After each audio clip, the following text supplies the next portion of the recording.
ಶ್ರೀ ಗುರುಭ್ಯೋ ನಮಃ. ಶ್ರೀಹರಯೇ ನಮಃ. ಜಯತ್ಯಸಂಖ್ಯೋರುಬಲಾಂಬುಪೂರಃ ಗುಣೋಚ್ಚರತ್ನಾಕರ ಆತ್ಮವೈಭವಃ ಸದಾ ಸದಾತ್ಮಜ್ಞನದೀಭಿರಾಪ್ಯಃ ಕೃಷ್ಣಾವತಾರೋ ಹರಿರೇಕಸಾಗರಃ. ಕರ್ಮಣಾ ವರ್ಧತೆ ಯೋ ನ ಕನೀಯಾಂಶ್ಚ ಕರ್ಮಣಾ ನಿರನಿಷ್ಠಃ ಸನಃ ಪಾತು ನಿರವದ್ಯೋ ಹಯಾನನಃ. ವ್ಯಾಸಾಯ ಭವನಾಶಾಯ ಶ್ರೀಶಾಯ ಗುಣರಾಶಯೇ ಹೃದ್ಯಾಯ ಶುದ್ಧ ವಿದ್ಯಾಯ ಮಧ್ವಾಯ ಚ ನಮೋ ನಮಃ. ತಪಸ್ವಾಧ್ಯಾಯ ಶುಶ್ರೂಷಾ ಕೃಷ್ಣ ಪೂಜಾರತಂ ಮುನಿಂ ವಿಶ್ವೇಶಮಿಷ್ಟದಂ ವಂದೇ ಪರಿವ್ರಾಟ್ ಚಕ್ರವರ್ತಿನಂ.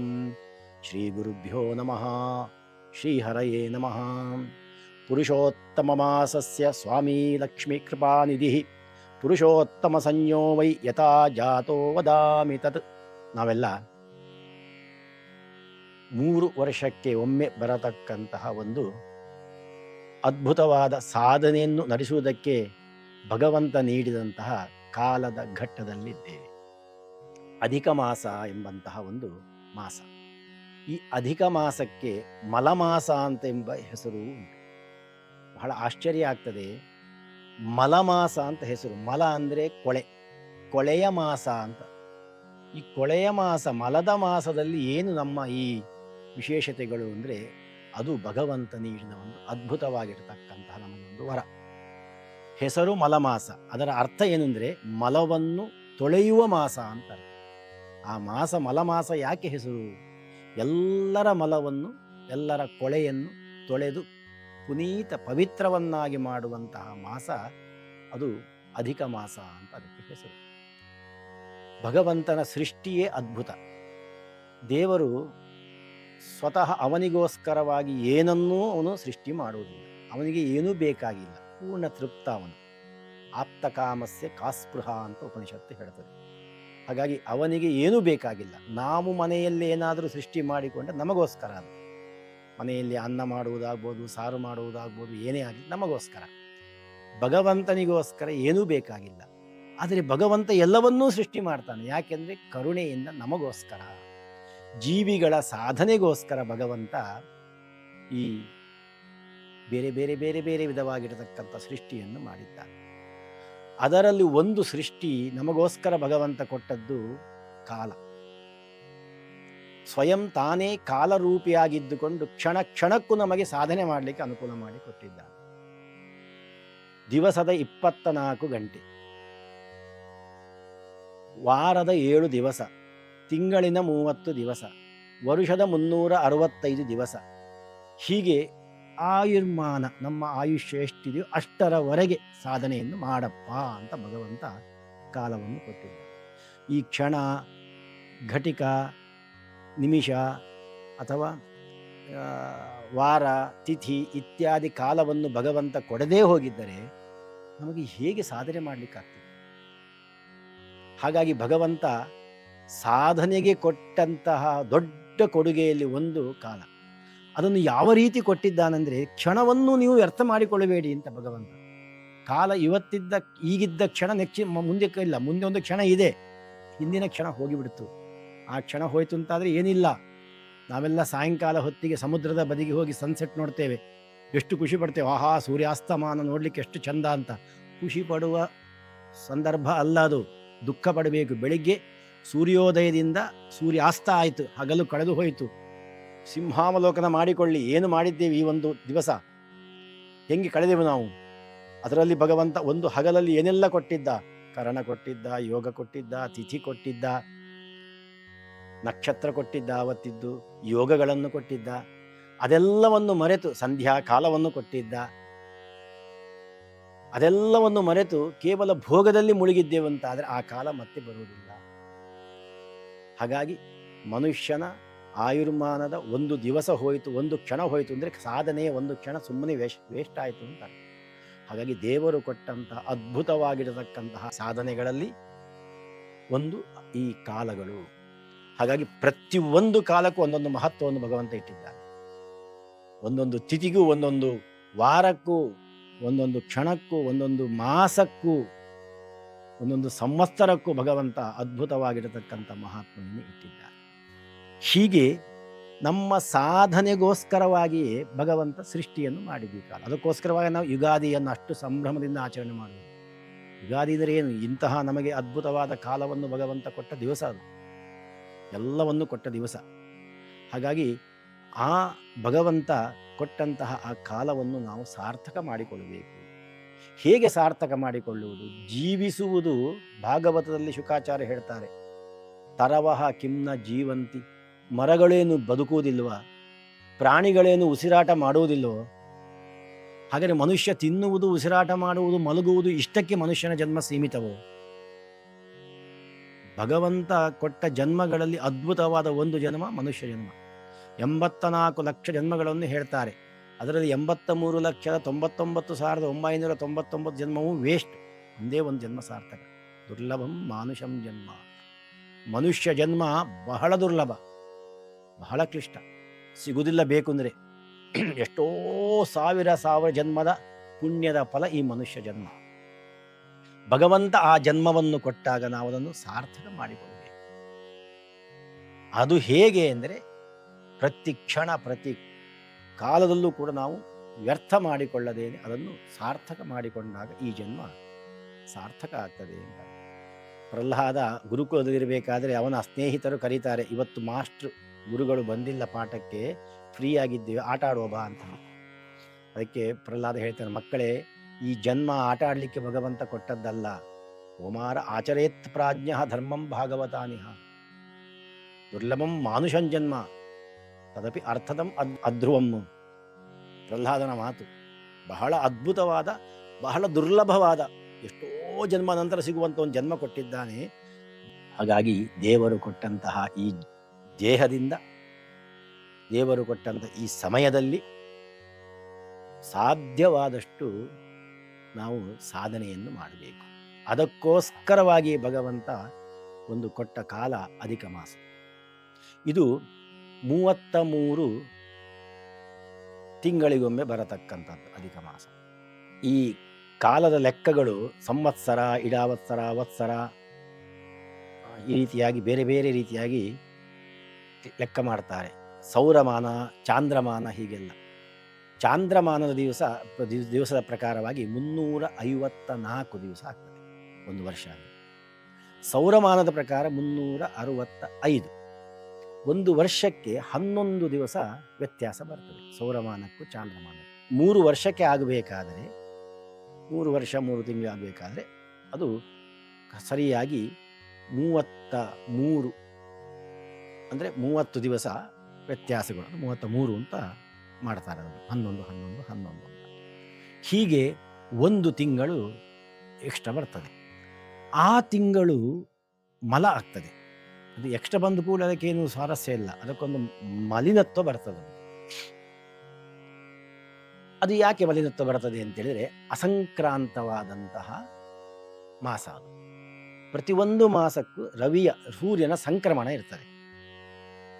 ಸೂರ್ಯನ ಸಂಕ್ರಮಣ ಮಧ್ಯದಲ್ಲಿ ಒಂದು ಮಾಸ ಇರ್ತದೆ.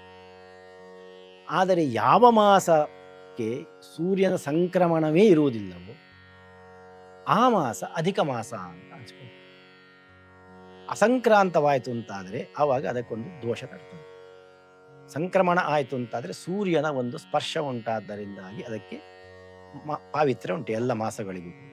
ಅಸಂಕ್ರಾಂತವಾದಾಗ ಸೂರ್ಯನ ಸ್ಪರ್ಶ ಇಲ್ಲ. ಅದಕ್ಕೆ ಭಗವಂತ ಹೇಳ್ತಾನಂತೆ, ಈ ಮಾಸವನ್ನು ನೀನೇ ತಗೊಂಡು ಬಿಡಪ್ಪ ಸೂರ್ಯ ಅಂತ ಹೇಳ್ತಾನಂತೆ ಸೂರ್ಯನಿಗೆ. ನನಗೆ ಬೇಡ ಅಂತಾನಂತೆ, ಯಾಕಂದ್ರೆ ನನ್ನ ಸ್ಪರ್ಶನೆ ಆಗಲ್ಲ ಅದಕ್ಕೆ, ನಾನು ಯಾಕೆ ತಗೊಳ್ಳಿ ಅಂತ. ಹೀಗೆ ಇದು ಅಸಂಕ್ರಾಂತವಾಗಿರತಕ್ಕಂತಹ ಮಾಸ ಆದ್ದರಿಂದ ಇದಕ್ಕೆ ಮಲಿನ ಮಾಸ ಅಂತ ಹೆಸರು ಬಂತಂತೆ. ಮಲಮಾಸ, ಅಧಿಕ ಮಾಸ. ಮಲಮಾಸ 2 ಉಂಟು. ಅಧಿಕ ಮಾಸ, ಕ್ಷಯ ಮಾಸ ಅಂತ. 140 ವರ್ಷಕ್ಕೆ ಒಮ್ಮೆ ಬರುವುದು ಕ್ಷಯ ಮಾಸ. ಅವಾಗ ಅದ್ರ 2 ತಿಂಗಳು ಅಧಿಕ ಮಾಸಗಳಿರ್ತದೆ. ಅಂದರೆ ಒಂದು ಮಾಸಕ್ಕೆ, ಚೈತ್ರಾದಿ ಮಾಸಗಳಿಗೆ ಮೇಷಾದಿ ಸೂರ್ಯನ ಸಂಕ್ರಮಣದ ಸ್ಪರ್ಶ ಇಲ್ಲದೇ ಇದ್ದಾಗ, ಅಂದರೆ ಈಗ ನಾಡ್ದು 15ನೇ ತಾರೀಕಿಗೆ ಸಂಕ್ರಮಣ, 17ಕ್ಕೆ ಅಮಾವಾಸ್ಯೆಯಾಗಿ ಜ್ಯೇಷ್ಠ ಮಾಸ ಪ್ರಾರಂಭ, ಆಮೇಲೆ 15ಕ್ಕೆ ಜ್ಯೇಷ್ಠ ಮಾಸ ಮುಗಿತದೆ, 16ಕ್ಕೆ ಸಂಕ್ರಮಣ. ಈ 2 ಅಮಾವಾಸ್ಯೆಗಳ ಮಧ್ಯದಲ್ಲಿ ಸಂಕ್ರಮಣನೇ ಆಗಲಿಲ್ಲ, ಆದ್ದರಿಂದ ಅದು ಅಧಿಕ ಮಾಸ ಆಯಿತು. ಕೆಲವೊಮ್ಮೆ ಈ 2 ಅಮಾವಾಸ್ಯೆ ಮಧ್ಯದಲ್ಲಿ 2 ಸಂಕ್ರಮಣ ಆಗ್ತದೆ. ಕ್ಷಯ, ಅದಕ್ಕೆ ಕ್ಷಯ ಮಾಸ ಅಂತ ಹೆಸರು. ಹೀಗೆ ಅಲ್ಲೂ 13 ತಿಂಗಳು, ಇಲ್ಲಿ 13 ತಿಂಗಳೇ. ಆದರೆ ಅದು ಕ್ಷಯ ಮಾಸ, ಇದು ಅಧಿಕ ಮಾಸ ಅಂತ. ಹೀಗೆ 2ಕ್ಕೂ ಕೂಡ ಮಲಮಾಸ ಅಂತ ಹೆಸರು. ಸರಿ, ಏನು ಈ ಅಧಿಕ ಮಾಸ? ಎಲ್ಲಾ ಮಾಸದಾಗ ಇದೊಂದು ಬಂತಪ್ಪ, ಸಂಕ್ರಮಣ ಆಗಿಲ್ಲ. ಸರಿ, ಏನಾಯ್ತು ಅದಕ್ಕೆ ಅಂತ ಹೇಳಿದ್ರೆ ಅದೇ ಸ್ವಾರಸ್ಯ ಅಂತ ಹೇಳ್ತಾರೆ. ಇದು ಯಾವ ಮಾಸ ಸಂಕ್ರಮಣ ಆಗಲಿಲ್ಲವೋ ಆ ಮಾಸ 2 ಸಲ ಬರ್ತದೆ. ಒಮ್ಮೆ ಅಧಿಕವಾಗಿ, ಇನ್ನೊಮ್ಮೆ ನಿಜವಾಗಿ. ಯಾಕಂದರೆ ನಿಜಕ್ಕೆ ಆಗುವ ಸಂಕ್ರಮಣ ಬರ್ತದೆ, ಅದಕ್ಕೆ ಸಂಕ್ರಮಣ ಸ್ಪರ್ಶ ಆಗಲೇಬೇಕು, ಅದಕ್ಕೆ ನಿಜದಲ್ಲಿ ಆಗ್ತದೆ. ಆಗದಿದ್ದಂತೆ ಅದೇ ಅಧಿಕವಾಗಿ ಇರ್ತದೆ. ಹಾಗಾದರೆ ಏನು ಮಾಡುವುದು? ಅದನ್ನೀಗ ಅಧಿಕವಾಗಿ ಕೂತ್ಬಿಟ್ಟಿದೆ, ಅದನ್ನು ಏನು ಮಾಡುವುದು? ಎಲ್ಲ ದೇವತೆಗಳು ನಮಗೆ ಬೇಡ, ನಮಗೆ ಬೇಡ ತಿರಸ್ಕಾರ ಮಾಡ್ತಾರೆ. ಯಾಕೆಂದರೆ ಅಸಂಕ್ರಾಂತವಾಗಿರತಕ್ಕಂಥದ್ದು ಇದು ಯಾವುದು ನಮಗೆ ಒಪ್ಪಿಗೆಯಾದ ಮಾಸ ಅಲ್ಲ. ನಾವು ಯಾರೂ ಕೂಡ ಈ ಮಾಸದಲ್ಲಿ ಯಾರೂ ಕೂಡ ಯಾವುದೇ ಪುಣ್ಯ ಕೆಲಸ ಮಾಡಿದರೆ ಪುಣ್ಯ ಕೊಡಲಿಕ್ಕೆ, ಪುಣ್ಯವನ್ನು ಕೊಡಲಿಕ್ಕೆ ನಾವು ಸಿದ್ಧರಿಲ್ಲ. ಹೀಗೆ ಎಲ್ಲ ದೇವತೆಗಳು ತೀರ್ಮಾನ ಮಾಡ್ತಾರೆ. ಭಗವಂತ ಲಕ್ಷ್ಮೀದೇವಿಗೆ ಹೇಳುವಂತಹ ಕತೆ, ಪುರುಷೋತ್ತಮ ಮಾಸ ಅಂತ ಹೆಸರು ಕೊಟ್ಟಿದ್ದೇನೆ ಪದಕ್ಕೆ ಅಂತ. ಬಹಳ ಸ್ವಾರಸ್ಯ. ಯಾಕೆ ಅಧಿಕ ಮಾಸಕ್ಕೆ ಪುರುಷೋತ್ತಮ ಮಾಸ ಅಂತ ಹೆಸರು ಬಂತು ಅಂದರೆ, ಪುರುಷೋತ್ತಮ ಸಂಯೋಮೈ ಯಥಾ ಜಾತಃ ವದಾಮಿ ತತ್. ಯಾಕೆ ಬಂತು ಅಂತ ಹೇಳ್ತೇನೆ, ಕೇಳು ಅಂತ. ಏಕದಾ ಪೂರ್ಣಮಾಸೆ ಶ್ರೀ ನರನಾರಾಯಣಾಶ್ರಮಂ ಸಮಾಯಾತಾ ದರ್ಶನಾರ್ಥಂ ಶ್ರೀಹರೇ ಮುನಯಸ್ತತಾ. ಒಮ್ಮೆ ಎಲ್ಲ ಋಷಿಮುನಿಗಳು, ಎಲ್ಲ ದೇವತೆಗಳು, ಮಾಸಾಭಿಮಾನಿ, ಚೈತ್ರಾದಿ ಮಾಸಾಭಿಮಾನಿ ದೇವತೆಗಳು, ಋಷಿಮುನಿಗಳು ಎಲ್ಲರೂ ಕೂಡ ಬದರೀನಾರಾಯಣ ದರ್ಶನ ಮಾಡೋದಕ್ಕೋಸ್ಕರವಾಗಿ, ನರನಾರಾಯಣ ದರ್ಶನ ಮಾಡೋದಕ್ಕೋಸ್ಕರ ಬದರಿಕಾಶ್ರಮಕ್ಕೆ ಬಂದ್ರಂತೆ. ಸಮಾಯಯು ಕುಟುಂಬಾಢ್ಯಾ ಸ್ವಸ್ವಾಮಿನಃ ಸುಮೂರ್ತಯ. ಹೀಗೆ ಅವರೆಲ್ಲ ಭಗವಂತನ ದರ್ಶನಕ್ಕೆ ಬಂದರು.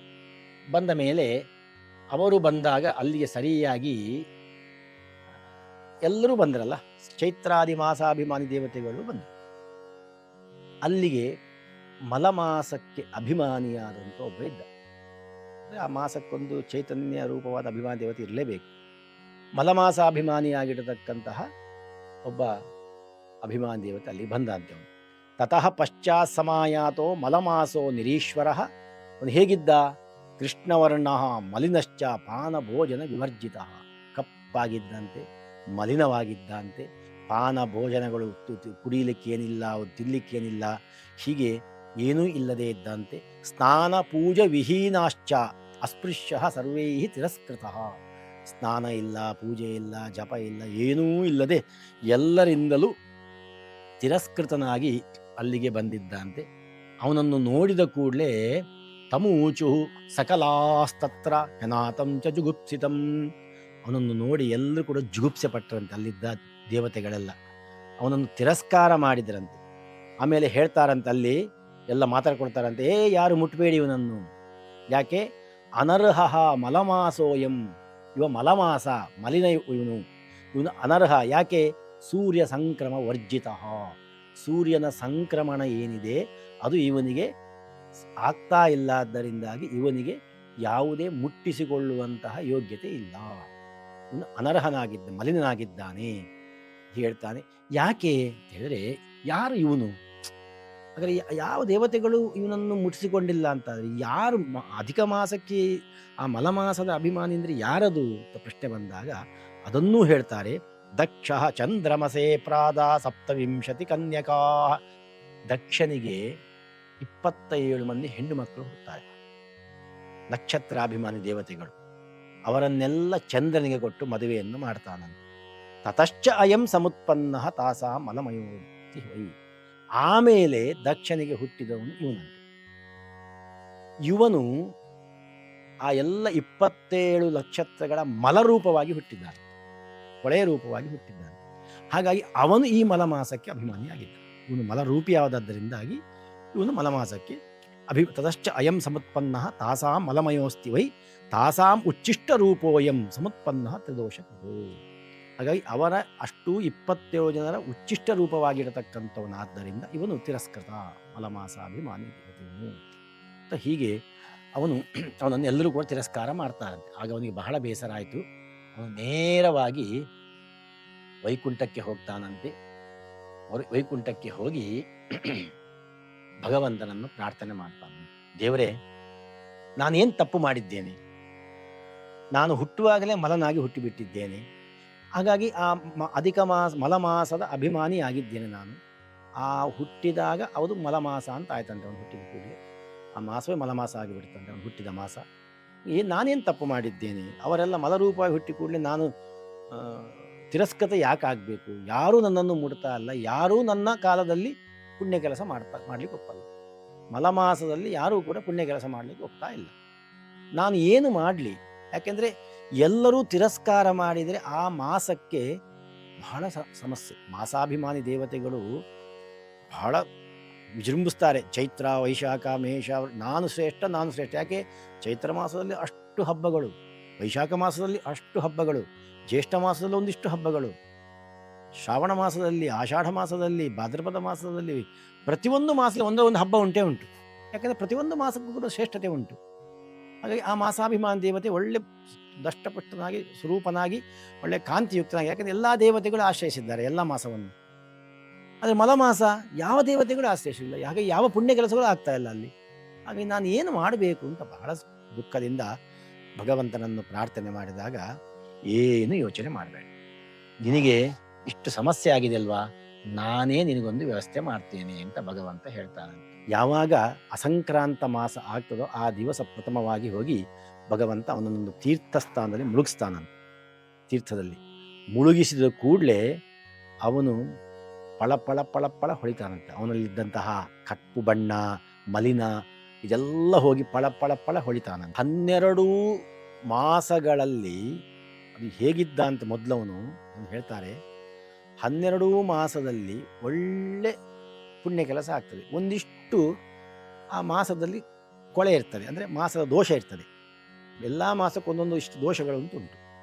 ಆ ದೋಷಗಳೆಲ್ಲ ಸೇರಿ ಸೇರಿ ಸೇರಿ ಸೇರಿ 13ನೇ ಮಾಸ ಈ ಮಲಮಾಸಕ್ಕೆ ಸೇರಿತ್ತಂತ.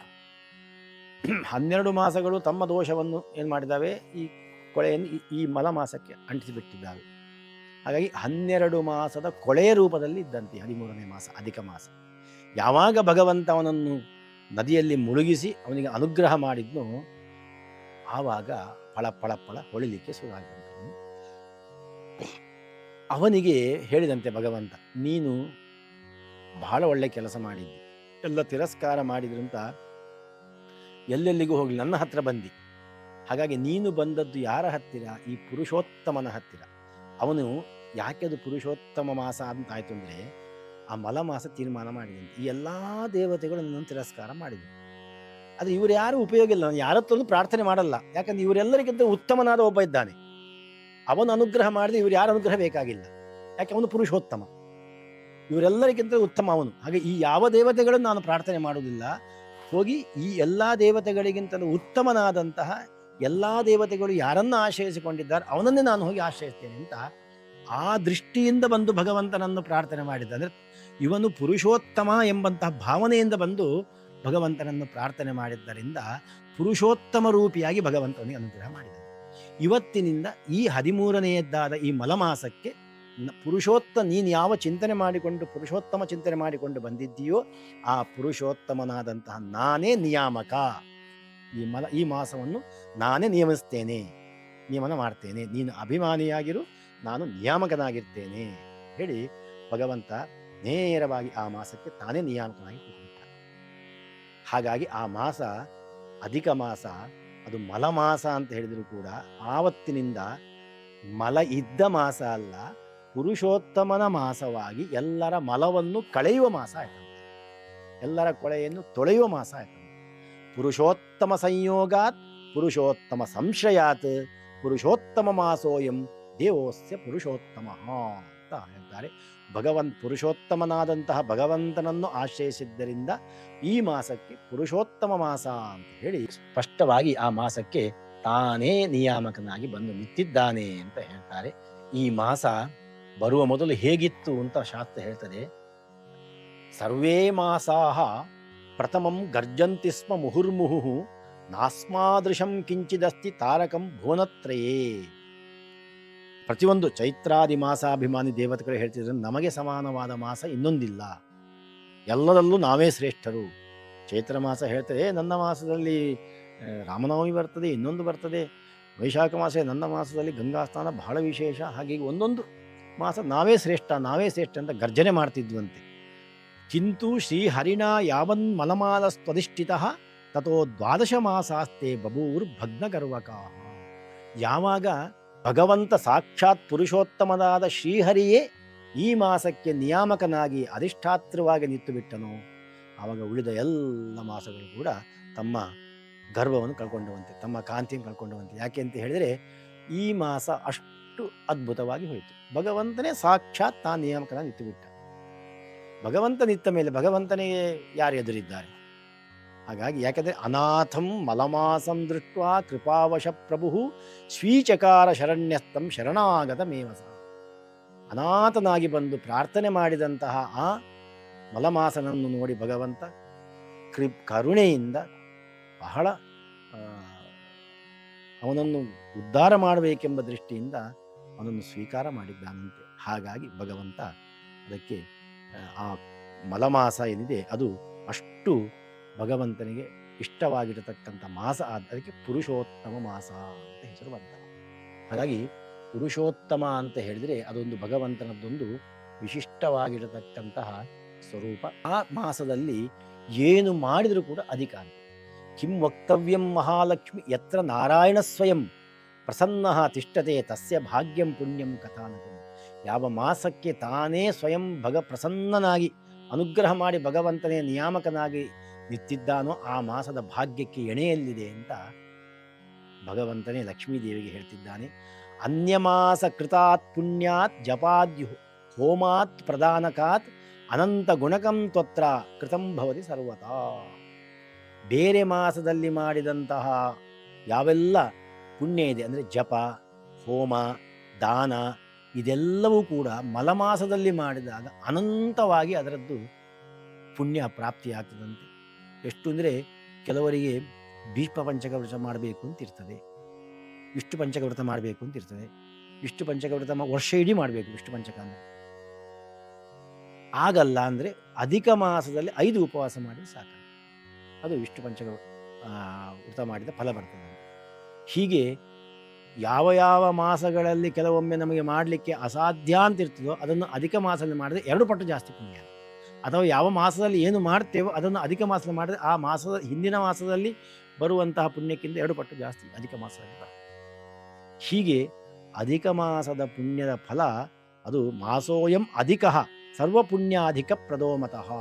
ಅದಕ್ಕೆ ಅಧಿಕ ಮಾಸ ಅಂತ ಯಾಕೆ ಬಂತು ಅಂದರೆ ಕೇವಲ 12+1 13ನೇ ಮಾಸ ಆದ್ದರಿಂದ ಅಧಿಕ ಮಾಸ ಅಲ್ಲ, ಎಲ್ಲ ಪುಣ್ಯದಲ್ಲೂ ಕೊಡುವಲ್ಲೂ ಕೂಡ ಆಧಿಕ್ಯ ಉಂಟಾದ್ದರಿಂದ ಎಲ್ಲ ಕರ್ಮಗಳಿಗೂ ಅಧಿಕವಾದ ಪುಣ್ಯ ಕೊಡ್ತದಾದ್ದರಿಂದ ಅದಕ್ಕೆ ಅಧಿಕ ಮಾಸ ಅಂತ ಹೆಸರು ಬಂದಿದೆ ಅಂತ ಹೇಳ್ತಾರೆ.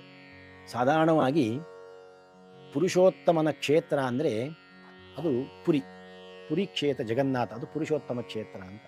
ಪ್ರತಿಯೊಬ್ಬನಿಗೂ ಕೂಡ ಒಂದು ಜೀವನದಲ್ಲಿ ಆಸೆ ಇರ್ತದೆ. ಪುರುಷೋತ್ತಮ ಕ್ಷೇತ್ರ ರಥಯಾತ್ರೆ ನೋಡಬೇಕು. ಯಾಕಂದರೆ ಆ ಪುರುಷೋತ್ತಮ ಕ್ಷೇತ್ರ ಮಹಾತ್ಮೆಯಲ್ಲಿ ಹೇಳ್ತಾರೆ ರಥಯಾತ್ರೆ ನೋಡುವುದು ಅಂದರೆ ಅಷ್ಟು ದೊಡ್ಡ ಪುಣ್ಯ ಹೇಳ್ತಾರೆ. ಅದಕ್ಕೆ ಪುರುಷೋತ್ತಮ ಕ್ಷೇತ್ರದಲ್ಲಿ ಬಹುದೊಡ್ಡ ಪುಣ್ಯ ರಥಯಾತ್ರೆ ನೋಡುವುದು. ಆದರೆ ಆ ರಥಯಾತ್ರೆ ಅಷ್ಟು ದೂರ ಹೋಗ್ಲಿಕ್ಕೆ ಆಗಲ್ಲ. ಏನು ಮಾಡುವುದು? ಜಗನ್ನಾಥಪುರೇ ಸ್ಯಾದ್ ಯತ್ ರಥಯಾತ್ರಾ ಫಲಂ ಮಹತ್ ಪುರುಷೋತ್ತಮ ಮಾಸೆ ತತ್ಫಲಂ ತ್ವಾಪ್ಲವನಾತ್ ಭವೇತ್. ಹಾಗಾಗಿ ಪುರಿ ಜಗನ್ನಾಥ ಕ್ಷೇತ್ರ ರಥಯಾತ್ರೆಯ ಫಲ ಏನಿದೆ, ಆ ರಥಯಾತ್ರೆಯಲ್ಲಿ ಭಾಗಿಯಾದಂತಹ ದೊಡ್ಡ ಪುಣ್ಯದ ಫಲ ಪುರುಷೋತ್ತಮ ಮಾಸ ಅಧಿಕ ಮಾಸದಲ್ಲಿ ನಾವು ಅಪೂಪದಾನ ಅಥವಾ ವಿಶಿಷ್ಟವಾದ ಯಜ್ಞ ಇದನ್ನು ಮಾಡಿದರೆ ಸಿಗ್ತದೆ. ಹಾಗಾಗಿ ಇಂತಹ ಮಹಾತ್ಮೆ ಅಧಿಕ ಮಾಸಕ್ಕೆ ಉಂಟು. ಹೀಗೆ ಹೇಳ್ತಾ ನಹಿ ಲೋಕೆ ಅಧಿಕ ಮಾಸ ಸದೃಶಂ ಪಾಪನಾಶಕಂ ಪುಣ್ಯಾರ್ಜಕಂ ತಥಾತ್ವನ್ಯತ್ ಸ್ವರ್ಗಮೋಕ್ಷ ಫಲಂ ಪರಂ. ಅಧಿಕ ಮಾಸಕ್ಕೆ ಸಮಾನವಾಗಿರತಕ್ಕಂತಹ ಪಾಪವನ್ನು ನಾಶ ಮಾಡತಕ್ಕಂತಹ ಮಾಸ ಇನ್ನೊಂದಿಲ್ಲ. ಈ ಮಾಸದಲ್ಲಿ ಮಾಡುವಂತಹ ಎಲ್ಲ ಪುಣ್ಯಗಳಿಗೆ ಸ್ವರ್ಗವೂ ಇದೆ, ಮೋಕ್ಷ ಪರ್ಯಂತವಾದ ಫಲವೂ ಇದೆ.